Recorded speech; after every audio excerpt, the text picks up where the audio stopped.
खूब ज महत्वपूर्ण समाचार उत्तरायण पर राज्य में मावठू पड़वानी आगाही।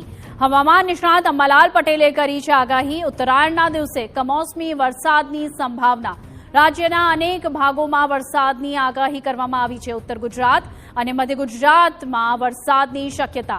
कच्छ पंचमहालना केटलाक भागों में कमोसमी वरसादनी संभावना। मकर संक्रांतिना दिवसोमां तारीख 12 થી 18 में राज्यना કેટલાક ભાગોમાં કમોસમી વરસાદ થવાની શક્યતા રહે છે, જેમાં પૂર્વ ગુજરાત, પંચમહાલ, ઉત્તર ગુજરાત અને કચ્છના ભાગો તેમજ મધ્ય ગુજરાતના કેટલાક ભાગોમાં વરસાદ થવાની શક્યતા રહેશે। કેટલાક ભાગોમાં છાંટાછૂટી થવાની શક્યતા રહેશે। અમદાવાદ, ગાંધીનગરનો પણ હવામાન પડતો આવશે। દક્ષિણ ગુજરાતના કેટલાક ભાગોમાં વાદળવાળું રહેશે। દક્ષિણ સૌરાષ્ટ્રના ભાગોમાં ક્યાંક છાંટાછૂટી થઈ શકે।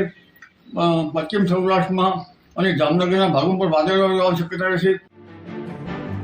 હવામાન નિષ્ણાત અંબાલાલ પટેલે ઠંડીને લઈને મોટી આગાહી કરી છે। જાન્યુઆરી મહિનામાં હવામાનમાં ભારે પલટો આવશે।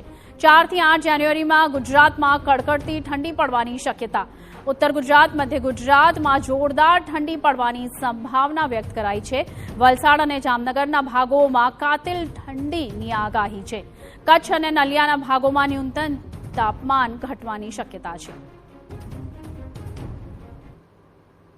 तारीख 4 થી 8 में गुजरात में पण ठंडी आवવાની શક્યતા રહેશે। जो उत्तर गुजरातना भागों, मध्य गुजरात, पंचमहालना भागों और साबरकांठाना भागों में न्यूनतम तापमान કેટલાક ભાગમાં 8 ડિગ્રી સેલ્સિયસ જેવું થઈ જવાની શક્યતા રહેશે।